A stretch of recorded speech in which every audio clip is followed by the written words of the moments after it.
ఎవరికైతే financial dependence ఉన్నారో వాళ్ళకి మాత్రమే ఇస్తుంది టర్మ్ ప్లాన్. అందరికి ఎందుకు ఇవ్వరు? అందరికీ కొన్ని కోట్లు ఇవ్వాలంటే డబ్బులు ఎక్కడే? టర్మ్ ప్లాన్ని అందరికి ఇవ్వరు, మాత్రమే ఇస్తారు. మ్యారీడ్ ఉమెన్ ప్రాపర్టీ యాక్ట్ అంటే ఏంటి? మనకి రిస్క్ అయితే ఈ డబ్బుని బ్యాంకు కావచ్చు, కోర్టు కావచ్చు, ఎవరికి టచ్ చేసే రైటు ఉండదు. మన డబ్బు డైరెక్ట్ గా వైఫ్కి వెళ్తుంది. ఈ మధ్య లే ఆఫ్ చాలా జరుగుతున్నాయి. సో అలాంటి టైంలో ఒకవేళ మనం ప్రీమియం మిస్ అవుతే ఏమవుతుందంటే 30 days గ్రేస్ పీరియడ్ ఉంటుంది. ఈ గ్రేస్ పీరియడ్లో కట్టుకోవచ్చు. చాలా మంది యంగ్స్టర్స్ కి కూడా ఉన్న క్వశ్చన్ ఇది. ఇన్సూరెన్స్ కంపెనీ వాళ్ళు మనకు క్లెయిమ్ రిజెక్ట్ చేస్తే ఇది చాలా ముఖ్యం, వినాలి ప్రతి ఒక్కరు. స్పెల్లింగ్ తప్పు ఉందని చెప్పి అంటారు, ఎందుకు అబద్ధం చెప్పాడు, క్లెయిమ్ రిజెక్ట్ అంటారు. 3 years దాటిందా రిజెక్ట్ చేయడానికి లేదు.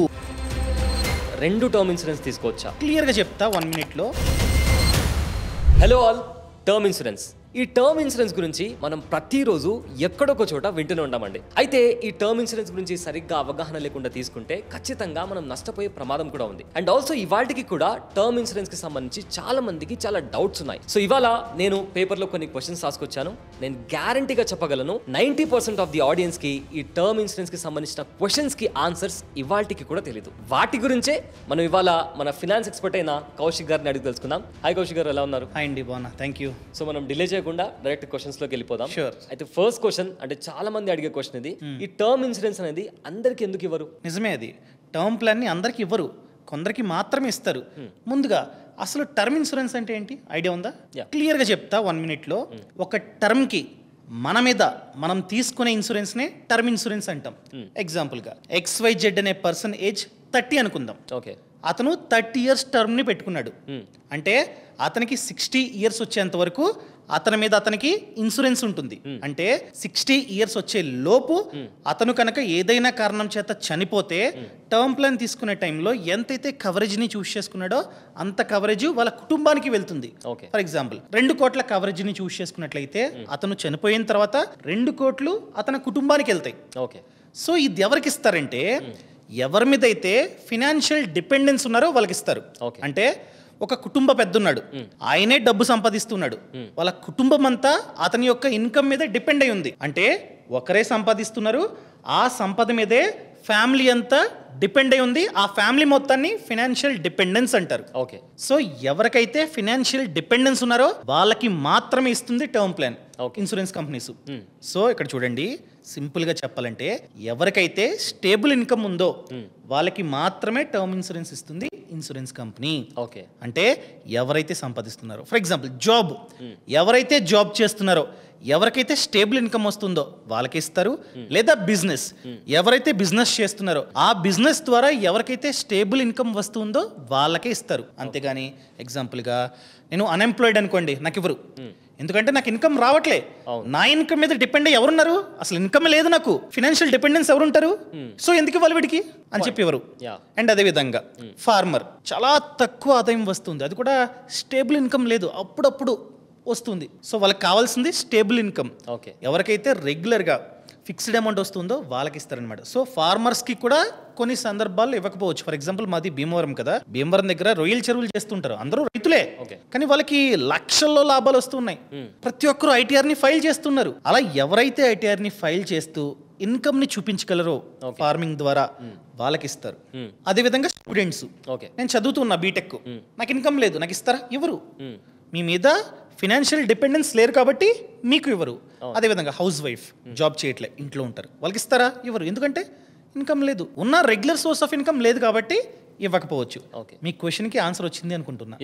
మోస్ట్లీ ఎవరికి ఇస్తారంటే ఎవరైతే జాబ్ చేస్తున్నారో, ఎవరైతే బిజినెస్ చేస్తున్నారో, ఆ బిజినెస్ కూడా ఏదో చిన్నగా బిజినెస్ కాదు, రెగ్యులర్గా ఇన్కమ్ ఎవరైతే చూపించగలరో ప్రూఫ్ వాళ్ళకి ఇస్తారు. ఫర్ ఎగ్జాంపుల్ మీరు జాబ్ చేస్తున్నారు అనుకోండి, మిమ్మల్ని ఇన్సూరెన్స్ కంపెనీస్ ఏం అడుగుతాయంటే Form 16 అడుగుతుంది, శాలరీ స్లిప్స్ అడుగుతుంది, బ్యాంక్ అకౌంట్ స్టేట్మెంట్ అడుగుతుంది, కొన్ని ఇన్సూరెన్స్ కంపెనీలు ITR కూడా అడుగుతాయి, ఇన్కమ్ ట్యాక్స్ రిటర్న్స్.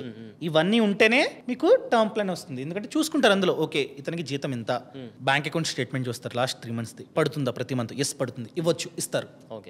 అండ్ అదేవిధంగా మీరు బిజినెస్ చేస్తున్నారు, మిమ్మల్ని అడిగేది ఐటీఆర్ అడుగుతారు, ఓకే ఎంత ఇన్కమ్ ఫైల్ చేస్తున్నారో చూపించమంటారు, అండ్ మీ బిజినెస్కి సంబంధించిన profit and loss account, balance sheet అడుగుతారనమాట. ఓకే ఇవన్నీ మనం చూపిస్తే ఓకే బిజినెస్ ద్వారా ప్రతి మంత్ ఎంత వస్తుందా, ఫైన్ ఇస్తారు. ఇవి లేవా మిగతా వాళ్ళకి మేబీ రాకపోవచ్చు.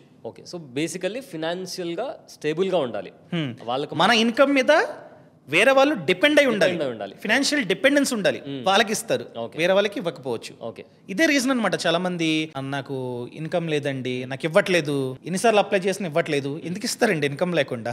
Yeah. ఎందుకంటే ఇన్సూరెన్స్ కంపెనీకి కూడా రెగ్యులర్ గా ప్రీమియమ్స్ కట్టే వాళ్ళే కావాలి. ఇలా ఎవరు పడితే వాళ్ళకి ఇచ్చేసారనుకోండి, ఇప్పుడు ఇండియాలో ఉన్న ప్రతి ఒక్కరికి టర్మ్ ప్లాన్ ఇచ్చారనుకున్నాం. మన ఇండియాలో ఎంతమంది చనిపోతున్నారు ప్రతిరోజు? అందరికీ కొన్ని కోట్లు ఇవ్వాలంటే డబ్బులు ఎక్కడే ఇన్సూరెన్స్ కంపెనీకి? సో కొందరికి ఇస్తాయి, అది కూడా ఎవరైతే రెగ్యులర్ గా ప్రీమియమ్స్ కట్టే కెపాసిటీ ఉందో వాళ్ళకి ఇస్తాయి, ఎవరి మీద అయితే ఫినాన్షియల్ డిపెండెన్స్ ఉన్నారో వాళ్ళకి ఇస్తాయి. మీ క్వశ్చన్ కి ఆన్సర్ వచ్చింది అనుకుంటున్నాను. ఫస్ట్ క్వశ్చన్ కి. సో ఇందాక మీరు చెప్పిన ఆన్సర్ కి, ఫస్ట్ క్వశ్చన్ కి ఇచ్చిన ఆన్సర్ కి నా సెకండ్ క్వశ్చన్ కూడా ఉందండి. Okay, ఏంటంటే ఫస్ట్ క్వశ్చన్ లో మీరు చెప్పారు ఒకవేళ మ్యారీడ్ ఉమెన్ తను ఎలాంటి జాబ్ చేయకపోతే, తను భర్త మీద డిపెండ్ అయి ఉంటే తనకు కూడా ఈ టర్మ్ ఇన్సూరెన్స్ అనేది రాదు. సో ఇక్కడ మనకు మ్యారీడ్ ఉమెన్ ప్రాపర్టీ యాక్ట్ అని ఉంది. సో అది ఎలా అప్లికబుల్ అవుతుంది, దానికి సంబంధించిన ఆ డౌట్ చాలా మందికి ఉంది. సో కాస్త క్లారిటీ ఇస్తారా? Very good. ఈ married women property act only for married men కి మాత్రమే వర్తిస్తుంది. ఫర్ ఎగ్జాంపుల్ నాకు పెళ్ళి అవ్వలే, దీని గురించి నాకు సంబంధమే లేదు. పెళ్ళయింది, సో నేను పెళ్ళైన తర్వాత టర్మ్ ప్లాన్ తీసుకుంటున్నాను అనుకో, ఓకే దీనికి టిక్ పెట్టుకుంటే ఒక అడ్వాంటేజ్ ఉంది. ఈ యాక్ట్ కి ఈ యాక్ట్ కి మనం టిక్ పెడితే అప్లికేషన్ ఫామ్ లో నాకు మ్యారీడ్ ఉమెన్ ప్రాపర్టీ యాక్ట్ కావాలి, నా టర్మ్ ప్లాన్ కి దీన్ని లింక్ చేయండి అని చెప్పి జస్ట్ టిక్ పెడితే చాలు. ఓకే మనం టిక్ పెట్టామనుకో వాళ్ళు ఒక అప్లికేషన్ ఫామ్ ఇస్తారు మ్యారీడ్ ఉమెన్ ప్రాపర్టీ యాక్ట్, దాన్ని ఫిల్ చేయాలి. ఫిల్ చేస్తే మన term plan married women property act కి లింక్ అయిపోతుంది అనమాట. దీనివల్ల అడ్వాంటేజ్ ఏంటంటే ఫ్యూచర్లో మన టర్మ్ ప్లాన్ డబ్బు మనకి రిస్క్ అయితే మన డబ్బు డైరెక్ట్గా వైఫ్కి వెళ్తుంది. ఓకే మ్యారీడ్ ఉమెన్కి వెళ్తుంది. ఈ డబ్బుని బ్యాంకు కావచ్చు, కోర్టు కావచ్చు, ఎవరికి టచ్ చేసే రైటు ఉండదు. బికాజ్ మనం అక్కడ టిక్ పెట్టేసుకున్నాం టిక్ పెట్టాం కాబట్టి Okay. మనకి రిస్క్ అయితే ఆ డబ్బు డైరెక్ట్ గా వైఫ్ చేతికి వెళ్తుంది, వైఫ్ బ్యాంక్ అకౌంట్ లో పడుతుంది. ఒకవేళ మనం టిక్ పెట్టలే, ఎగ్జాంపుల్ గా 2 కోట్ల టర్మ్ ప్లాన్ XYZ అనే పర్సన్ తీసుకున్నాడు, తీసుకున్న 3 years కి రిస్క్ అయింది, చనిపోయాడు. కానీ చనిపోయే టైంకి అతని పేరు మీద 1,50,00,000 బాకీ ఉంది. ఓకే HDFC బ్యాంక్ లో హోమ్ లోను, కార్ లోను, ఇంకొన్ని లోన్స్ ఒకే బ్యాంక్ లో తీసుకున్నాడు. 1,50,00,000 అతను HDFC బ్యాంక్ కి బాకీ ఉన్నాడు. ఇదే టైంలో అతనికి రిస్క్ అయింది, 2 కోట్ల టర్మ్ ప్లాన్ ఉందని చెప్పి బ్యాంకుకి తెలిసిందనుకో, ఏం చేస్తుంది అనుకుంటున్నావు? బ్యాంకు వచ్చి ఓకే ఉమెన్ కి వేయొద్దు, అంటే వాళ్ళ వైఫ్ కి వేయొద్దు, అతను మాకు బాకీ ఉన్నాడు, ఎలా వేస్తారు మీరు? సో 2 కోట్ల టర్మ్ ప్లాన్ కదా, 1,50,00,000 మాకు ఇచ్చండి, మా అప్పు తీర్చేసుకుంటాం అని చెప్పి తీసేసుకుంటుంది. సో వాళ్ళకి కావాల్సిన డబ్బు వాళ్ళు తీసేసుకుంటారు. తీసేసుకుని ఎంతైతే మిగిలిందో అదే వైఫ్ బ్యాంక్ అకౌంట్ కి వెళ్తుంది. ఎందుకు? అతను టిక్ పెట్టుకోలే. అవును అదే మ్యారీడ్ మ్యాన్ తీసుకునే టైంలో టిక్ పెట్టాడు అనుకోండి, లింక్ అవుతుంది. లింక్ అయిన తర్వాత ఎవ్వరు ఆ డబ్బుని టచ్ చేయడానికి లేదు. సో కంప్లీట్ గా వైఫ్ కి వెళ్ళిపోతుంది. ఎంత బాకీ ఉన్నా కూడా ఎవరు మిడిల్లో ఆ డబ్బుని తీసుకోవడానికి లేదు. కోర్టు చెప్పినా ఎవరికి అధికారమే లేదు. ఓకే డైరెక్ట్ గా డబ్బు వైఫ్ బ్యాంక్ అకౌంట్ లో పడుతుంది. ఆ తర్వాత వైఫ్ ఇష్టం, ఓకే తీర్చుతుందా తీర్చదా ఆమె ఇష్టం, తన ఇష్టం అదంతా. తర్వాత వాళ్ళ ఇష్టం. కానీ మిడిల్లో టచ్ చేయడానికి అవకాశం ఎవరికి ఇవ్వనట్టు మనం కనుక టిక్ పెడితే. ఫర్ ఎగ్జాంపుల్ హర్షద్ మెహతా తెలుసా? యా హర్షద్ మెహతా ఎవరు తెలుసు, ఎవ్రీబడీ నోస్. అతను 10 కోట్ల టర్మ్ ప్లాన్ ని తీసుకున్నాడు. ఓకే అతను చనిపోయే టైంకి చాలా బాకీలు ఉన్నాయి. అంతకు ముందే ఈ స్కామ్ బయటపడగానే 1992 స్కామ్, కోర్టు, ఈడీ ఇవన్నీ ఆస్తుల్ని, బంగారాన్ని, డబ్బుని అటాచ్ చేసేసాయి. కానీ టర్మ్ ప్లాన్ ని టచ్ కూడా చేయలేదు. ఎందుకు? అతను మ్యారీడ్ ఉమెన్ ప్రాపర్టీ యాక్ట్ తో తీసుకున్నాడు. సో అతను చనిపోయాడు ఎప్పుడో 2001లో ఎప్పుడు చనిపోయాడు. చనిపోయిన తర్వాత ఆ 10 కోట్లు డైరెక్ట్ గా వైఫ్ బ్యాంక్ అకౌంట్ లో పడింది. ఆ తర్వాత ఆమె ఏం చేస్తుందో తెలియదు, కానీ దాన్ని ఎవరు టచ్ చేయలేదు. ఎన్ని బాకీలు ఉన్నాయి, ఎన్ని బ్యాంకులకి బాకీలు ఉన్నా ఎవరు టచ్ చేయలేదు, కోర్టు కూడా టచ్ చేయలేదు. డైరెక్ట్ గా అమ్మాయి బ్యాంక్ అకౌంట్ లోకి వెళ్తుంది. సో నేను చెప్పేది ఏంటంటే, ఒకవేళ మీకు పెళ్ళయ్యి మీరు ఇప్పుడు ప్లాన్ తీసుకుంటున్నట్లయితే, నాకు ఈ అడ్వాంటేజ్ కావాలి అనుకున్నట్లయితే టిక్ పెట్టండి అప్లికేషన్ ఫామ్ లో, అడగండి తీసుకునే టైంలో. ఆన్లైన్ లో తీసుకుంటున్నా కూడా మీరు చెక్ చేసుకోవచ్చు, అక్కడే ఉంటుంది. ఆన్లైన్ లో అయితే జస్ట్ టిక్ పెడితే చాలు. ఆఫ్లైన్ లో అయితే మనం అప్లికేషన్ ఫామ్ లో టిక్ పెట్టిన తర్వాత ఇంకొక అప్లికేషన్ ఇస్తారు, దాన్ని మనమైతే ఫిల్ చేయాల్సి ఉంటుంది అనమాట. సో దానికి అటాచ్ అయిపోతుంది. అండ్ ఆ డబ్బు ఏదైనా రిస్క్ వచ్చినా కూడా మన ఎవరైతే డిపెండెంట్ ఉన్నారో వైఫ్ తనకి వెళ్ళిపోతుంది. ఫర్ ఎగ్జాంపుల్ నేను తీసుకునే టైంకి పెళ్ళి అవ్వలే, సో నేను ఈ యాక్ట్ కి లింక్ చేసుకోలే. కరెక్ట్. ఇప్పుడు చేసుకుందామంటే అవ్వదు, ఆప్షన్ లేదు. ఓకే. నేను కనుక ఇంకొక టర్మ్ ప్లాన్ తీసుకుంటున్నట్లయితే అప్పుడు కావాలంటే లింక్ చేసుకోవచ్చు. ఓకే. సో పాత దానికి నాకు ఈ లైఫ్ లో ఆప్షన్ అయితే లేదు. కంటిన్యూ చేయాలి. ఒకవేళ అది కావాలనుకుంటే మరి ఇంకోటి ఒకవేళ ఈ యాక్ట్ ప్రకారం కావాలనుకుంటే ఇంకోటి తీసుకొని పెళ్ళింది కాబట్టి ఇప్పుడు నేను కావాలంటే పెట్టుకోవచ్చు. ఓకే, ఎందుకంటే వైఫ్ ఇన్ఫర్మేషన్ అంతా యాడ్ చేయాలన్నమాట. పెళ్లి కాకుండా ఎలా యాడ్ చేస్తారు? అవును, పాయింట్. అదనమాట, దాన్ని మ్యారీడ్ ఉమెన్ ప్రాపర్టీ యాక్ట్ అంటారు. ఓకే, ఇప్పుడు నెక్స్ట్ నేను అడగబోయే క్వశ్చన్ చాలా మందికి ఇదే డౌట్ ఉందండి. అదేంటంటే 2 టర్మ్ ఇన్సూరెన్స్ తీసుకోవచ్చా? యా ప్లీజ్ చెప్తాను. కొందరు చేసే మిస్టేక్ ఏంటంటే ₹1,00,00,000 టర్మ్ ప్లాన్ తీసుకుంటారు. ఆ తర్వాత హోమ్ లోన్ తీసుకున్నాను, నా మీద చాలా మంది డిపెండెన్స్ ఉన్నారని చెప్పి సరిపోదేమో అని చెప్పి వేరే కంపెనీ వద్ద ఇంకొక మంచి కంపెనీ చూసుకొని వేరే కంపెనీ వద్ద ఇంకొక ₹1,00,00,000 టర్మ్ ప్లాన్ తీసుకుంటారు. ఓకే, కానీ వాళ్ళు చేసే మిస్టేక్ ఏంటంటే ఇలా ఆల్రెడీ ఒక ప్లాన్ ఉంది అని చెప్పి కొత్త కంపెనీకి చెప్పరు. నార్మల్గా అయితే చెప్పాలి, నాకు ఆల్రెడీ ఒక టర్మ్ ప్లాన్ ఉంది అని చెప్తే వాళ్ళు ఇంకొక అప్లికేషన్ ఫామ్ ఇస్తారు. ఓకే, ఆ అప్లికేషన్ ఫామ్లో పాత ప్లాన్ నంబరు, ఏ కంపెనీ వద్ద తీసుకున్నారు, ఎంత కవరేజ్, ఇవన్నీ ఎంటర్ చేయాలి. ఓకే, అది రూల్ అనమాట. ఒకవేళ మనం కనుక చెప్పకుండా తీసుకున్నాం అనుకో, ₹1,00,00,000 కవరేజ్ కదా, కోటి మామూలుగా అయితే 2 కోట్లు. మనం ఏమనుకుంటాం, మనకు రిస్క్ అయితే ఆ కంపెనీ కోటి ఈ కంపెనీ కోటి ఇస్తుందిలే అనుకుంటాం. మనం ఇక్కడ చెప్పలేదు కనుక ఒకరికొకరికి వాళ్ళు ఏం చేస్తారంటే తర్వాత మాట్లాడుకొని వీడు మనకి ఇన్ఫార్మ్ చేయలేదని చెప్పి ఈ 50 లక్షలు ఈ 50 లక్షలు ఓకే కోటే ఇస్తారు. సో అక్కడ మనం లాస్ అయిపోతాం. అదే ఇలా తీసుకుంటున్నా అని చెప్పి పాత కంపెనీకి అండ్ కొత్త కంపెనీకి నాకు ఆల్రెడీ ఉంది ప్లాను అని కొత్త కంపెనీకి ముందే ఇన్ఫార్మ్ చేసి ఉన్నట్లయితే కోటి ఇవ్వాల్సిందే. సో వాళ్ళు ఆల్రెడీ తెలుసు కాబట్టి వాళ్ళు ఇంకా మిస్ చేసే ఆప్షన్ వాళ్ళ దగ్గర ఉండదు. చెప్పలేదు అనుకో, మాకు చెప్పలేదు, మేము ఇంకేంటి 50 ఇస్తాం అని చెప్పి ఇద్దరు కుమ్మక్క అయిపోతారు అనమాట. వాళ్ళు కలిసిపోయి మనం మోసపోయి. సో ఇద్దరికి చెప్పాలి, పాత కంపెనీకి చెప్పాలి, కొత్త కంపెనీకి చెప్పాలి. పాత కంపెనీకి ఏంటి, సార్ నేను పలానా కంపెనీలో ఇంకొక ₹1,00,00,000 టర్మ్ ప్లాన్ తీసుకుంటున్నా, ఇది పాలసీ నెంబర్ తీసేసుకున్నా, ఇది పాలసీ నెంబర్ అని చెప్పి వాళ్ళకి చెప్తే వాళ్ళు రికార్డ్స్లో మెన్షన్ చేసుకుంటారు. ఓకే, ఇలా ఇద్దరికి చెప్పాలి. ఇక నెక్స్ట్ క్వశ్చన్ ఏంటంటే, ఇప్పుడు ఈ మధ్య లే ఆఫ్లని ఇవన్నీ చాలా జరుగుతున్నాయి. సో అలాంటి టైంలో ఒకవేళ మనం ప్రీమియం మిస్ అవుతే సో దానివల్ల వచ్చే పరిణామాలు ఏంటి? ఎగ్జాంపుల్గా మనం ప్రీమియం 2 విధాలుగా చూస్ చేసుకోవచ్చు. ఒకటి మంత్లీ ప్రీమియం, ఒకటి ఇయర్లీ ప్రీమియం. నాది ఇయర్లీ ప్రీమియం, అంటే సంవత్సరానికి ఒకసారి మాత్రమే కడతా. ఫర్ ఎగ్జాంపుల్ ఈ రోజు టర్మ్ ప్లాన్ తీసుకున్నా, నెక్స్ట్ ఇయర్ ఇదే టైంకి నేను ప్రీమియం కట్టాల్సిందే. ఆటోపే పెట్టుకోవచ్చు కావాలంటే. ఆటోపే అంటే ఆటోమేటిక్గా కట్ అయిపోతుంది మన కార్డ్స్ నుంచి. ఆటోపే యూపీఐ నుంచి, అక్కడ నుంచి ఇంటర్నెట్ బ్యాంకింగ్ నుంచి ఆటోమేటిక్గా కట్ అవుతుంది. లేదా మనం కట్టుకోవాలి. తెగ ఫోన్లు చేస్తూనే ఉంటారు, టైం అయిపోతుందని. ఒకవేళ వాళ్ళు ఫోన్స్ చేసినా కూడా కట్టలేదు, మర్చిపోయాం, ఈ రోజు కట్టాలి, మిస్ చేసాం అనుకో, 30 days గ్రేస్ పీరియడ్ ఉంటుంది. ఈ రోజు లాస్ట్ డే ఎగ్జాంపుల్గా కట్టడానికి, కట్టలేదు, సో ఈ రోజు నుంచి 30 days వరకు గ్రేస్ పీరియడ్ ఉంటుంది. ఈ గ్రేస్ పీరియడ్లో కట్టుకోవచ్చు, రెన్యువల్ అయిపోతుంది. ఈ గ్రేస్ పీరియడ్లో మనకి రిస్క్ అయినా కూడా ఇన్సూరెన్స్ కంపెనీ క్లెయిమ్ ఇవ్వాల్సిందే. ఫర్ ఎగ్జాంపుల్ ఈ రోజు కట్టలేదు, మిస్ చేసాం, ఒక 5 days తర్వాత 6 days తర్వాత రిస్క్ అయింది, అతను కట్టలేదు నేను ఇవ్వను అంటే కుదరదు. గ్రేస్ పీరియడ్లో ఉన్నాడు తను, 30 days వరకు వాడు రెన్యువల్ చేసుకున్నా చేసుకోకపోయినా ఇన్సూరెన్స్ కంపెనీ క్లెయిమ్ ఇవ్వాల్సిందే ఫ్యామిలీకి. సో 30 days టైం ఉంది అతని దగ్గర. 30 days లోపు కట్టి నార్మల్ రెన్యువల్ చేసుకోవచ్చు. ఒకవేళ 30 days వరకు కట్టలే, ఏమవుతుందంటే ఆ 30 days నుంచి అనగా రెన్యువల్ లాస్ట్ డేట్ నుంచి 6 months వరకు మళ్ళీ ఇంకొక అవకాశం ఇస్తుంది. 30 days మిస్ చేసాం, సో ఇంకొక 6 months అవకాశం ఉంటుంది అనమాట. ఈ 6 months లోపు పెనాల్టీతో కట్టి రెన్యువల్ చేసుకోవాలి. ఈ గ్రేస్ పీరియడ్ లో ఫ్రీ, ₹1 కూడా ఎక్స్ట్రాగా పెనాల్టీ కట్టాల్సిన అవసరం లేదు. ఈ 30 days దాటిందా 6 months వరకు పెనాల్టీతో కట్టి రెన్యువల్ చేసుకోవచ్చు. సో ఇక్కడ ఈ 30 days గ్రేస్ పీరియడ్ దాటింది, సో అప్పుడు రిస్క్ అవుతాయి, అప్పుడు రాదు, ₹1 కూడా రాదు. గ్రేస్ పీరియడ్ లో మాత్రమే ఛాన్స్. ఎగ్జాంపుల్ గా ఈ రోజు కట్టాలి, 40 days మీరు కట్లా, 30 days అయిపోయింది గ్రేస్ పీరియడ్, ఆ తర్వాత రిస్క్ అయిందనుకో ₹1 కూడా అవుతుంది. ఏమంటది, నేను టైం ఇచ్చాను 30 days కట్టలేదు ఎందుకు ఇవ్వాలి అంటది. సో 6 months లోపు పెనాల్టీతో మనమైతే రెన్యువల్ చేసుకోవచ్చు. మీకు డౌట్ వచ్చి ఉంటుంది, 6 months వరకు కూడా కట్టలే, మర్చిపోయాం, ఏమవుతుంది, 6 months తర్వాత మనం రెన్యువల్ చేసుకోవచ్చు విత్ పెనాల్టీ, కానీ మళ్ళీ మెడికల్ టెస్టులు చేయించుకోవాలి.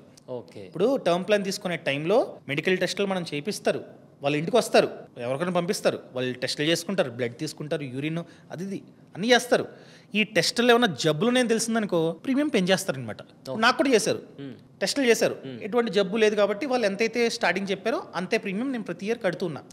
సో ఒకవేళ 6 months దాటిన తర్వాత రెన్యువల్ చేసుకోవాలంటే మళ్ళీ మెడికల్ టెస్టులు చేయించుకోవాలి, మళ్ళీ ఫినాన్షియల్ ప్రూఫ్లన్నీ సబ్మిట్ చేయాలి. Last 3 months salary slip, form 16, ITR and అదే విధంగా బ్యాంక్ స్టేట్మెంట్, ఇవన్నీ మళ్ళీ ఇవ్వాలి. ఫస్ట్ నుంచి మళ్ళీ అంటే అదే రెన్యువల్ అవుతుంది, కాకపోతే రూల్ ఏంటంటే 6 months వరకు కట్టలేదు కాబట్టి మళ్ళీ మెడికల్ టెస్టులు చేయించుకోవాలి, మళ్ళీ ఫినాన్షియల్ ప్రూఫ్లు మనమైతే సబ్మిట్ చేయాలి. నేను అందరికీ చెప్పేది ఏంటంటే దయచేసి ఆన్ టైం కట్టేసేయండి. వీలైతే ఆటోపే పెట్టుకోండి, ఆటోమేటిక్గా కట్టేటట్టు పెట్టుకోండి. ఒకవేళ పెట్టుకోలేదా వాళ్ళు ఫోన్ చేస్తారు కాబట్టి అడ్వాన్స్గా అయినా పర్లేదు, ఒక 3-4 రోజులు ముందైనా సరే కట్టేసేయండి, ఇదంతా ప్రాబ్లం ఉండదు.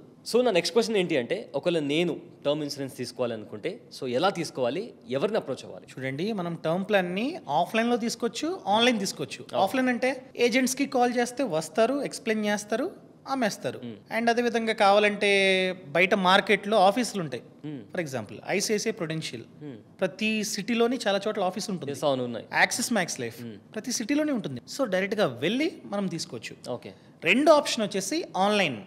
ఈ ఆన్లైన్లో తీసుకోవడం వల్ల అడ్వాంటేజ్ ఏంటంటే మనం కంపేర్ చేసుకోవచ్చు. ఇప్పుడు మార్కెట్లో 51 కంటే ఎక్కువ ప్లాన్స్ ఉన్నాయి. 51 ప్లాన్స్ని ఒకే చోట కంపేర్ చేసుకుని డైరెక్ట్గా తీసుకోవచ్చు. సో ఇది ఇక్కడ నాకు క్వశ్చన్ ఏంటి అంటే, ఇలా కంపేర్ చేసుకోవడానికి మనకి ఏమన్నా ప్లాట్ఫామ్ ఉందా? నేను నా వీడియోస్లో ఎప్పుడు చెప్తుంటా, పాలసీ బజార్. మీకు కావాలంటే ప్రాక్టికల్గా చూపిస్తాను రండి. ఓకే. ఇది పాలసీ బజార్ వెబ్సైట్ అనమాట. సో నేను స్క్రీన్ రికార్డింగ్ చేస్తున్నా ల్యాప్టాప్ది. కావాలంటే లింకుని కింద డిస్క్రిప్షన్లోని పక్కన కామెంట్స్లో ఇస్తా. మీరు కావాలంటే ఒకసారి మీ సమాచారం ఇచ్చి కంపేర్ చేసుకోండి. నేను చెప్పేది ఏంటంటే ఎండ్ ఆఫ్ ది డే నాకు కావాల్సింది మీరు మంచి కంపెనీ వద్ద మంచి ప్లాన్ని తీసుకోవడం. ఓకే. అంతేగాని నీ పలానా చెప్పేసి తీసుకోమని నేనైతే చెప్పట్లా. ఈ వెబ్సైట్లో ఇది అడ్వాంటేజ్ అనమాట. ఇక్కడ మీరు క్లియర్గా చూడొచ్చు, 2 కోట్ల టర్మ్ ప్లాన్ అనేది 699 రూపాయల నుంచి స్టార్ట్ అవుతుంది. అంటే చాలా మంది ఏమనుకుంటారు 2 కోట్ల టర్మ్ ప్లాన్ అంటే 30,000 40,000 ఉంటుంది ఏమనుకుంటారు. మంత్లీ కూడా కట్టుకోవచ్చు మనం. సో మంత్కి 699 రూపీస్ నుంచి ఈ ప్లాన్స్ అనేవి స్టార్ట్ అవుతున్నాయి. మన ఏజ్ తక్కువ ఉండి పెద్దగా జబ్బులే అనుకో 699 ఉంటుంది పర్ మంత్. అండ్ బయటతో కంపేర్ చేస్తే ఆన్లైన్లో ఇంకొన్ని సైట్స్తో కంపేర్ చేస్తే ఈ సైట్లో 15% వరకు డిస్కౌంట్ ఉంటుంది. ఓకే. పాలసీ బజార్లో ఇక్కడ మెయిల్ కాబట్టి మెయిల్ మన సమాచారాన్ని ఎంటర్ చేసి వ్యూ ప్లాన్స్ క్లిక్ చేశా. ఇక్కడ ఇంకొంత సమాచారాన్ని అడుగుతుంది. ప్రతిదీ కరెక్ట్గా ఇవ్వాలి. పేరు కావచ్చు, డేట్ ఆఫ్ బర్త్ కావచ్చు, అన్ని కరెక్ట్గా ఇస్తే మాత్రమే వస్తుంది అనమాట. ఇదిగోండి, ఇక్కడ స్మోకింగ్ హ్యాబిట్ ఉందా, చాలా ముఖ్యం. ఒకవేళ ఉంది అని ఇస్తే ప్రీమియం కాస్త ఎక్కువ ఉంటుంది. లేదు కాబట్టి లేదు. అండ్ ఎంత సంపాదిస్తున్నారు చెప్పాను కదా, స్టేబుల్ ఇన్కమ్ ఉండాలి. శాలరీడా జాబా, శాలరీడ్ అని చెప్పి ఎంటర్ చేశా. అండ్ గ్రాడ్యుయేటా, ఒకవేళ ఏం చదవలేదండి, 10th కూడా పాస్ అవ్వలేదంటే మేబీ ఇవ్వకపోవచ్చు, అది కూడా ఉంటుంది. ఒకవేళ చదువుకోకపోయినా స్టేబుల్ ఇన్కమ్ ఉంటే వస్తుంది. అంటే కొందరు కండిషన్స్ పెడతారు, ఎందుకంటే అలాంటి వాళ్ళకి ఒకవేళ జాబ్ పోయిందనుకో మళ్ళీ వెతుక్కోవడం కష్టం అవుతుంది. సో ఆ కారణం చేత కొన్నిసార్లు ఇవ్వకపోవచ్చు. అండ్ సిటీ, ఇది కూడా ఇవ్వాలి. నేను హైదరాబాద్ అని చెప్పి ఎంటర్ చేస్తున్నా. ఇక్కడ ఇంకొక అడ్వాంటేజ్ ఏంటంటే మనం కావాలంటే ఎక్స్పర్ట్స్తో మాట్లాడొచ్చు. అంటే డైరెక్ట్గా బ్లైండ్గా ఏం తెలియకుండా తీసుకోవడం కన్నా ఒక ఎక్స్పర్ట్తో మాట్లాడి తీసుకోవచ్చు. ఒకవేళ కాల్ కావాలంటే ఎస్ అని కొట్టండి, లేకపోతే నో. సో అదొక బెనిఫిట్ మనకు. ఒక ఆప్షన్ ఈ పాలసీ బజార్లో ఆప్షన్ ఉంది. మన నంబర్ ఇవ్వగానే కాల్ చేస్తారు, మనం తీసుకోవచ్చు. ఇదిగోండి ఇక్కడ చూడండి, 2 కోట్ల టర్మ్ ప్లాన్స్ డైరెక్ట్గా వచ్చేసాయి. ఓకే. ఎంత ఉంది? ఐసిఐసిఐ ప్రుడెన్షియల్ 60 years వరకు, అంటే నాకు 60 ఏళ్ళు వచ్చేంత వరకు టర్మ్ అనమాట. ఎంత చూపిస్తుంది? మంత్కి 1400. అంటే ఇక్కడ ఏజ్ ఎంత ఇచ్చాను? 28 ఇచ్చే ఏజ్ ఎక్కువ ఉంటే ఎక్కువ ఉంటుంది. పెద్దగా స్మోకింగ్ హ్యాబిట్ లేదు, ఇన్కమ్ ఇదంతా ఇచ్చాను కాబట్టి. ఐసిఐసిఐ ప్రుడెన్షియల్లో 1400, HDFC life 1700 and Axis Max Life Smart Term Plan Plus. Axis Max Life అనేది కంపెనీ పేరు, స్మార్ట్ టర్మ్ ప్లాన్ ప్లస్ అనేది ప్లాన్ పేరు. ఇలా ప్రతి కంపెనీలోని చాలా ప్లాన్స్ ఉంటాయి అన్నమాట. అర్థమైందా? సో ఎస్బీఐ ఉందనుకో, ఎస్బీఐలో మళ్ళీ చాలా ప్లాన్స్ ఉంటాయి. ఇక్కడ కాల్ లెటర్ అని ఇచ్చాను, కాల్ నెంబర్ పెడితే వాళ్ళు కాల్ చేస్తారు మనకు అవసరం ఉంటే. సో కిందకు వస్తున్నా, టాటా ఏఐఏ ఇక్కడ ఎంత ఉంది? 1695 రూపాయలు. ఇలా ప్రతిదీ చూసుకోవచ్చు. ఇక్కడ ఇంకొక అడ్వాంటేజ్ ఏంటంటే మనం కంపేర్ చేసుకోవచ్చు, అంటే ఫిల్టర్ చేసుకోవచ్చు. ముఖ్యంగా ఫిల్టర్ అంటే ఏంటి? ఎప్పుడైనా సరే క్లైమ్ సెటిల్మెంట్ రేషియో అనేది 95% కంటే ఎక్కువ ఉండాలి. ఈ ఇన్ని ప్లాన్స్ వచ్చాయి కదా, 51 ప్లాన్స్ వచ్చాయి కదా, వీటిల్లో ఏ కంపెనీకి క్లైమ్ సెటిల్మెంట్ రేషియో ఎక్కువ ఉందో ఇక్కడ ఫిల్టర్, ఇదిగో ఇక్కడ ఫిల్టర్ క్లిక్ చేసా. ఇక్కడ చూసుకున్నట్లయితే claim settlement ratio high to లో క్లిక్ చేసా. అప్లై చేస్తే ఏ కంపెనీస్కి అయితే క్లైమ్ సెటిల్మెంట్ రేషియో ఎక్కువ ఉందో అది ఫస్ట్ వస్తుంది, బెస్ట్ పార్ట్. సో హెచ్డిఎఫ్సి లైఫ్కి ఎంత ఉంది? 99.7 ఉంది. యాక్సిస్ మ్యాక్స్ లైఫ్కి 99.7, బంధన్ లైఫ్కి 99.7. ఇది ఎక్కువ ఉంది కదా అని చెప్పి బ్లైండ్గా తీసుకోకూడదు. ఆ కంపెనీ మార్కెట్లో ఎన్ని సంవత్సరాలుగా ఉంది అది కూడా చూసుకోవాలన్నమాట. ఇలా ప్రతిదీ మనమైతే ఫిల్టర్ చేసుకుని డైరెక్ట్గా క్లిక్ చేసి తీసుకోవచ్చు. ఫర్ ఎగ్జాంపుల్ మీకు ఇది నచ్చింది, యాక్సిస్ మ్యాక్స్ లైఫ్ నచ్చింది అనుకో, క్లిక్ చేసి ఇక్కడే మీ సమాచారం అంతా కరెక్ట్గా ఇచ్చి తీసుకోవచ్చు. ఇక్కడ మనకి రెగ్యులర్ పే, లిమిటెడ్ పే అని 2 ఆప్షన్లు వస్తాయి. నన్ను అడిగినట్లయితే రెగ్యులర్ పే అన్నది కరెక్ట్. అర్థమైందా? ఇక్కడ ప్రొసీడ్, ఇక్కడ మన సమాచారం అంతా ఇచ్చి డైరెక్ట్ గా తీసుకోవచ్చు. అంటే డబ్బులు కట్టగానే అయిపోయినట్టు కాదు, ఇంకా చాలా టెస్ట్లు ఉంటాయి. ఇప్పుడు వీళ్ళు XYZ అమౌంట్ నాకు ఆఫర్ చేశారు 1437 రూపాయలు, ఇది మంత్కి. ఒకవేళ జబ్బులు ఉన్నాయనుకో, టెస్ట్లో బయటపడ్డాయి అనుకో, ఇది పెరుగుతుంది, ఆ ప్రీమియం అనేది పెరుగుతుంది. ఇక్కడ బెస్ట్ పార్ట్ ఏంటంటే మనం తీసుకుంటున్న టైంలో ఎంతైతే శాంక్షన్ అయిందో అమౌంట్ అదే ఆ టర్మ్ అంతా కొనసాగుతుంది. ఫర్ ఎగ్జాంపుల్ నాకు 14,000 నేను తీసుకున్నప్పుడు 1,50,00,000 కవరేజ్ నాకు 14,000 పడింది. ఓకే, ఈ 14,000 ఆ టర్మ్ అంతా కొనసాగుతుంది. ఓకే, ఇలా మనం కావాలంటే డైరెక్ట్గా ఈ పాలసీ బజార్ అనే వెబ్సైట్ ద్వారా తీసుకోవచ్చు. ఇక్కడ బెస్ట్ పార్ట్ ఏంటంటే తీసుకోవడం పక్కన పెడితే అన్ని మనం చూసుకుంటాం, బెస్ట్నే ఫిల్టర్ చేసుకుంటాం. అది బయట మీ ఇంటి దగ్గరలో XYZ అనే కంపెనీ ఉందని చెప్పి డైరెక్ట్గా వెళ్ళి తీసుకుంటే ఇంకా ఎక్కడ ఉంది రీసెర్చ్?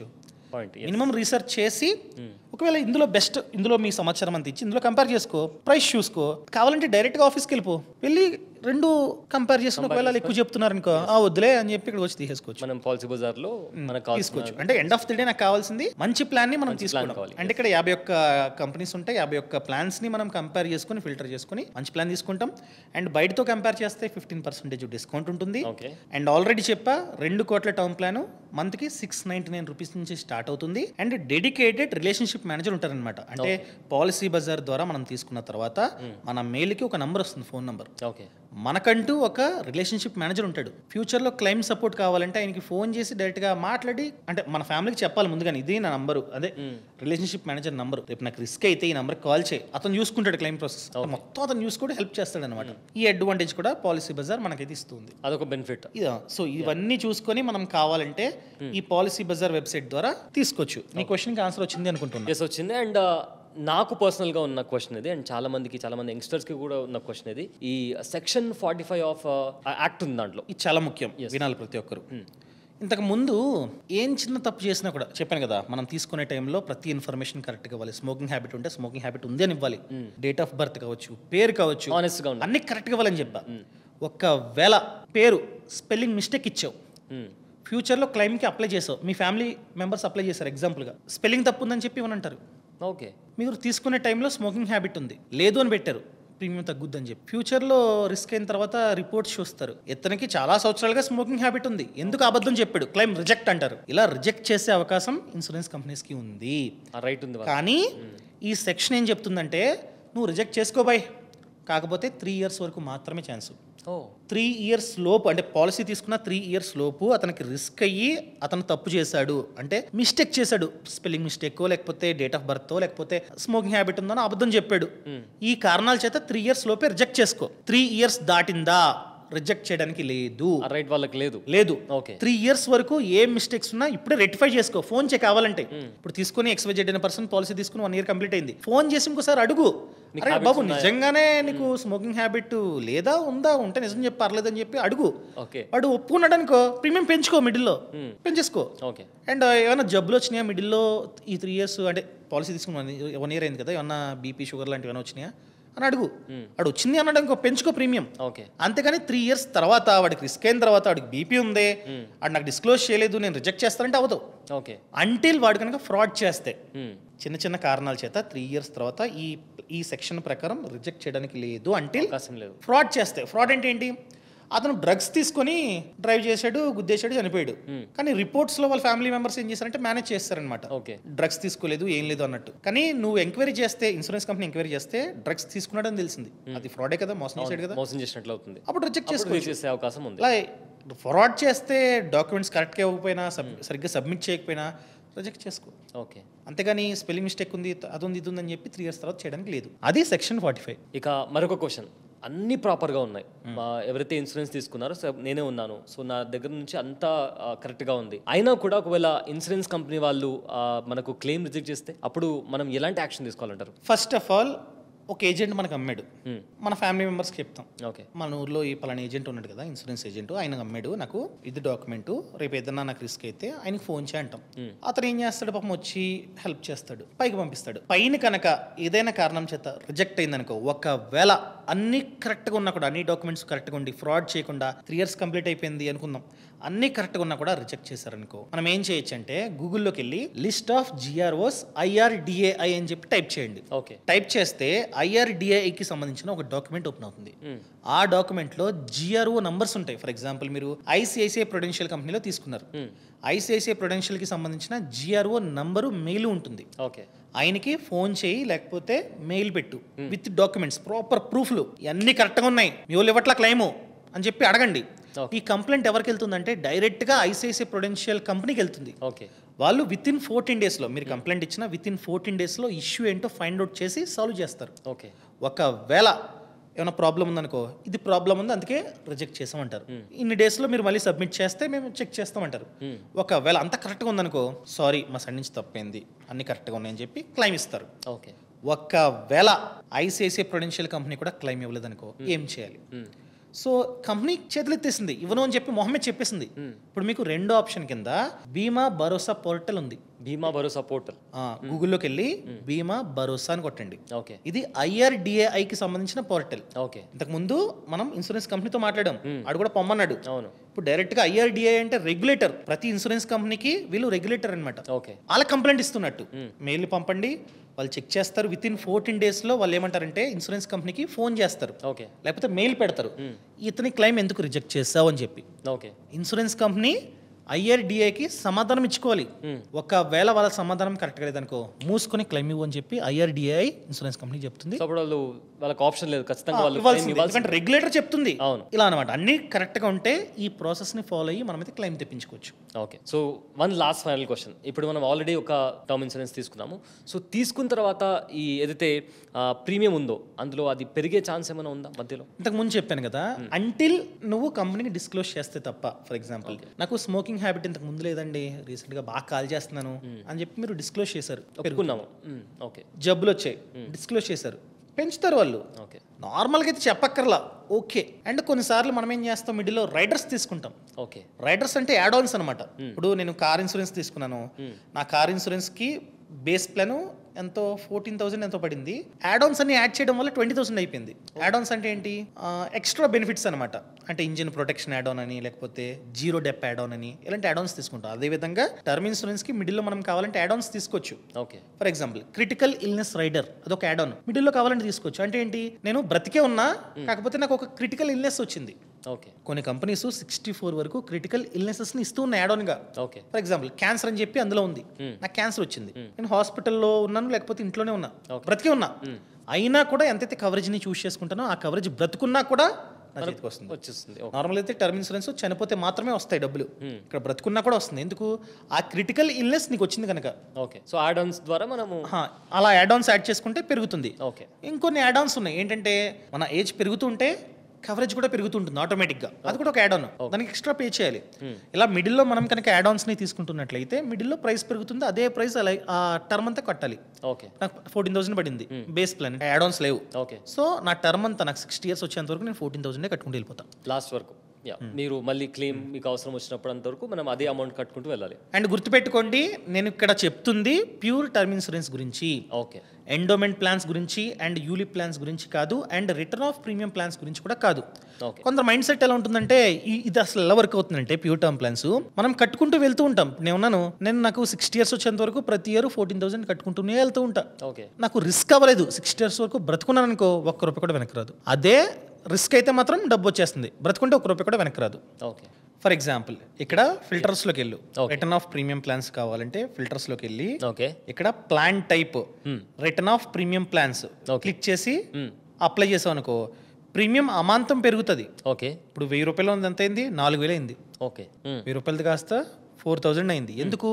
ఇక్కడ మనం ఎంతైతే కడుతున్నామో ప్రతి ఇయర్ లేదా ప్రతి మంత్ ఈ డబ్బు 60 years వరకు మనం బ్రతుకుంటే వెనక్కి వస్తుంది అనమాట. ఓకే, సో నన్ను అడిగినట్లయితే డబుల్ త్రిబుల్ ప్రైస్ కట్టి ఈ ప్లాన్ ని చూస్ చేసుకోవడం అంత మంచి పని కాదని నా ఉద్దేశం. ఎందుకంటే నీకు ₹1,000 కడితే సేమ్ 2 కోట్ల టర్మ్ ప్లాన్ వచ్చేస్తుంది. ఇప్పుడు ఇక్కడ మనకు కావాల్సింది ఏంటి? మనకి రిస్క్ అయితే మన కుటుంబానికి 2 కోట్లు వెళ్ళడం. అవును, నువ్వు 4,000 కట్టి ఈ ప్లాన్ తీసుకున్నా, నేను 1,500 పెట్టి ఆ ప్లాన్ తీసుకున్నా, ఎండ్ ఆఫ్ ది డే మనకు రిస్క్ అయితే డబ్బులు కుటుంబానికి వెళ్తుంది. కరెక్ట్. ఇక్కడ అడ్వాంటేజ్ ఏంటంటే మనం బ్రతుకుంటే కట్టిన డబ్బు GST పోర్షన్ కాకుండా నువ్వు కడుతున్న ప్రతి మంత్లీ ప్రీమియం, ఇయర్లీ ప్రీమియంలో GST ఉంటుంది. ఆ GST కాకుండా ఎంతైతే కట్టావో దానికి వస్తుంది అనమాట. ఓకే, ఇన్ని ఇయర్స్ పాటు ఉన్న ఆ డబ్బు గ్రో అవుతుందా? ₹1 వడ్డీ వస్తుందా? రాట్లా. ఎంతైతే కట్టామో అదే వస్తుంది. దానికంటే 1,400 పెట్టి ప్యూర్ టర్మ్ ప్లాన్ తీసుకొని రిమైనింగ్ డబ్బుని ప్రతి మంత్ మ్యూచువల్ ఫండ్ SIPలో ఇన్వెస్ట్ చేసుకున్నా కూడా ఆ టర్మ్ అయ్యేసరికి చాలా డబ్బు వస్తుంది రిటర్న్తో. 12% రిటర్న్ జనరేట్ అవ్వచ్చు మ్యూచువల్ ఫండ్స్లో అవ్వచ్చు. గుర్తుపెట్టుకోండి.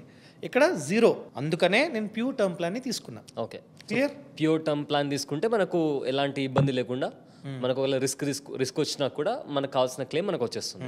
అంతే. సో యా, అంటే ఇందాక అడిగిన క్వశ్చన్స్ మోస్ట్ అంటే చాలా మందికి 90% ఆఫ్ ది ఆడియన్స్ కి తెలియని క్వశ్చన్స్ ఇవి. And thank you so much వీటన్నిటికీ ఆన్సర్ ఇచ్చినందుకు. సో విన్నారు కదా ఇందాక ఏదైతే క్వశ్చన్స్ కి సంబంధించిన ఆన్సర్స్ చాలా మంది దగ్గర లేవని చెప్పామో అదే క్వశ్చన్స్ ఇప్పుడు కౌశిక్ గారిని అడిగి తెలుసుకున్నాము. అండ్ ఫర్దర్ గా కూడా మీకు టర్మ్ ఇన్సూరెన్స్ గురించి ఎలాంటి డౌట్ ఉన్నా మీరు కామెంట్లో ఒకసారి మీ క్వశ్చన్ మీరు అక్కడ రైజ్ చేసినా కూడా డెఫినెట్ గా నెక్స్ట్ వీడియోలో దానికి సంబంధించిన ఆన్సర్ కూడా ఖచ్చితంగా ఇచ్చే ప్రయత్నం చేస్తాము. అండ్ అదే విధంగా ఈ కంటెంట్ మీకు నచ్చితే దయచేసి లైక్ చేయండి. మీరు ఎక్కువ లైక్స్ చేస్తే మా కంటెంట్ ని యూట్యూబ్ వాళ్ళు మిగతా వాళ్ళకి షేర్ చేస్తారు, రికమెండ్ చేస్తారు. ఖచ్చితంగా లైక్ చేయడం మర్చిపోద్దు. అండ్ ఒకవేళ మీరు కనుక ఈ పాలసీ బజార్లో మీ పేరుకి అంటే మీ ఏజ్కి, మీ హ్యాబిట్స్కి, మీ ఇన్కమ్కి ఏ ప్లాన్స్ బాగున్నాయి, అసలు ఎంత ప్రీమియంని ఆఫర్ చేస్తున్నాయి, ఇదంతా కంపేర్ చేసుకుందాం అనుకున్నట్లయితే కంపేర్ చేసుకోవచ్చు. డైరెక్ట్గా తీసుకుందాం అనుకున్నా కూడా డైరెక్ట్గా తీసుకోవచ్చు. ఇప్పుడు మనం ఎంతైతే కడుతున్నామో అది పాలసీ బజార్కి వెళ్ళదు. ఈ పాలసీ బజార్ ప్లాట్ఫామ్ ద్వారా ఇన్సూరెన్స్ కంపెనీకి వెళ్తుంది. జస్ట్ మీడియేటర్ అంతే. అండ్ మనకి ఇన్సూరెన్స్ కంపెనీ నుండే మెయిల్ వస్తుంది డాక్యుమెంట్ ఇదంతా. అండ్ మిడిల్ లో వీళ్ళు హెల్ప్ చేస్తారు మనకి ఫ్యూచర్ లో క్లెయిమ్ ప్రాసెస్ కూడా హెల్ప్ చేస్తారు. ఒక బ్రిడ్జ్ లాగా ఉంటారు. ఒకవేళ మీకు కనుక తీసుకుందాం అనే ప్లాన్ ఉంటే ఫస్ట్ ఆఫ్ ఆల్ ఏ కంపెనీలో తీసుకుందాం అనుకున్నా కూడా ఒకసారి చూసుకొని కంపేర్ చేసుకొని నచ్చితే తీసుకోండి. అది దీనికి సంబంధించిన పాలసీ బజార్ కి సంబంధించిన లింక్ కూడా కింద డిస్క్రిప్షన్ లో మెన్షన్ చేస్తాను. అండ్ ఇలాంటి ఇంకా ఎక్స్క్లూజివ్ కాంటెంట్ మీరు ప్రతిరోజు చూడాలనుకుంటే do subscribe to Boss Wala. This is అబులే Syed. Thanks for watching. Boss Wala. Be the boss.